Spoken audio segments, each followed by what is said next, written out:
17 के अंदर जजमेंट आई कि आप पहले इलेक्शन कमीशन से इसका फैसला लें। इलेक्शन कमीशन बताएगा कि इसने जो एफिडेविट दिया है, हमारा मकसद था सुप्रीम कोर्ट के अंदर कि जो एफिडेविट इसने इलेक्शन कमीशन में दिया है वो झूठा है, लेकिन सुप्रीम कोर्ट ने कहा हम इसको प्रूव नहीं करेंगे, इलेक्शन कमीशन करे और उसके बाद जो है हम ये सादिक और अमीन है या नहीं है हम फैसला करेंगे।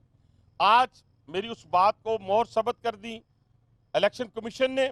और इसके साथ साथ दूसरी बात जो मैं आपसे गुजारिश करने जा रहा हूं कि ये स्क्रूटनी कमेटी जिसने ये सारा मवाद इकट्ठा किया, ये मैं वाजे कर दूं, ये हमारी हुकूमत में नहीं बनी थी, ये पीटीआई की हुकूमत में बनी थी। पीटीआई की हुकूमत के अंदर एफबीआर और स्टेट बैंक ने जो है वो सारा रिकॉर्ड दिया इनको, स्क्रूटनी कमेटी को। जब वजीर आजम इमरान खान थे, जब हमारी हुकूमत नहीं थी, जब इमरान खान के कहने पे लोगों की माओ बहनों और बेटियों को अदालतों के अंदर और जेलों के अंदर घसीटा जाता था, जिस वक्त मियां मोहम्मद नवाज शरीफ को एक जेल से दूसरी जेल के अंदर और मरियम नवाज साहबा को तंगो तारीख फांसी की कोठरियों के अंदर और शहबाज शरीफ साहब को कभी एक जेल कभी दूसरे मुकदमात में डाला जाता था, हमारे दूसरे कोलीग्स को डाला जाता था, जब रात 12 बजे सजाएं सुनाई जाती थी, जब 15 किलो हीरोइन रख दी जाती थी, उस वक्त ये केस चल रहा था। और उस वक्त अदारों में इतनी मुदाखलत के बावजूद ये ऐसे अनमिट सबूत थे इमरान खान के खिलाफ कि कोई ना मिटा सका। ये अल्लाह की शान है।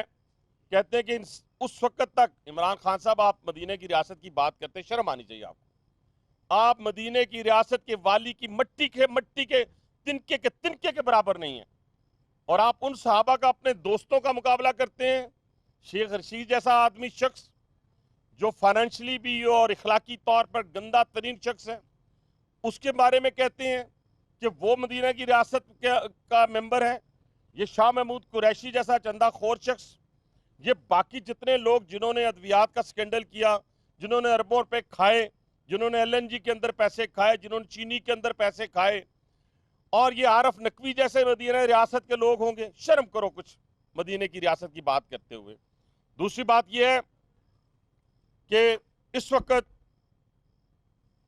लंदन के अंदर भी इमरान खान के खिलाफ सोचा जा रहा है, और अमेरिका के अंदर भी इमरान खान के खिलाफ सोचा जा रहा है कि वो आरफ नकवी की जो गिरफ्तारी है, उस गिरफ्तारी की रोशनी में हो सकता है कल पाकिस्तान के साबिक वजीर आजम को अमेरिका भी मांग ले और लंदन भी मांग ले।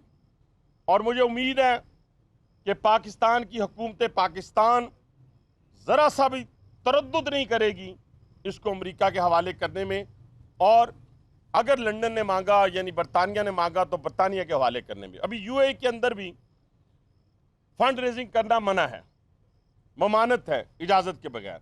अब उस हुकूमत ने भी सोचना शुरू कर दिया है कि हमारे मुल्क से मनी लॉन्ड्रिंग कैसे हुई। और फिर कितनी खूबसूरत बातें करते हैं इमरान खान साहब, बड़ी खूबसूरत लच्छेदार गुफ्तगू करते हैं, झूठ में सानी नहीं है इमरान खान का। और क्या गुफ्तगू करते हैं, कहते ये हैं कि मुझे क्या पता मेरे अकाउंट में पैसे कहां से आ गए। फिर जितने उनके ऑफिस के जो नीचे वाला तबका था, यानी उनका कोई पानी लाने वाला, उनका कोई अकाउंटेंट या उनका वहां काम करने वाला ऑफिस के अंदर, उनके नाम पे अकाउंट्स खुले हुए थे। 16 बेनामी अकाउंट्स जिनका कोई नामो निशान नहीं था, जिन्होंने कभी इन्होंने जाहिर ही नहीं किए थे।